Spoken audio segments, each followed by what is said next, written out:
ఇప్పుడు ఆవిడ ఏం చేస్తుందంటే, గర్భంలో ఎవరున్నారట?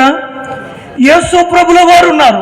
యేసు ప్రభుల వారు అంటే ఎవరు అనంటే, చూడండి, యోహాను సువార్త 1వ అధ్యాయము 1వ వచనం చూద్దాం. ఆదియందు వాక్యము ఉండెను, వాక్యము ఎక్కడ ఉండెను?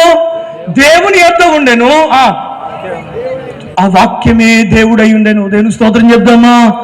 హల్లెలూయా, హల్లెలూయా.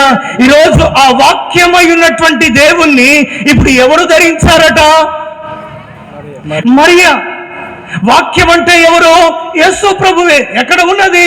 అదే 1వ అధ్యాయము 14వ వచనములో చూస్తే, ఆ వాక్యము శరీరధారి అయి కృపా సత్య సంపూర్ణుడిగా మన మధ్యలో నివాసము చేస్తూ ఉన్నాడు. హల్లెలూయా, హల్లెలూయా.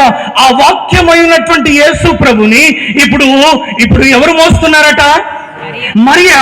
ఎలా మోస్తున్నదట? ఆవిడ గర్భములో మోస్తున్నది.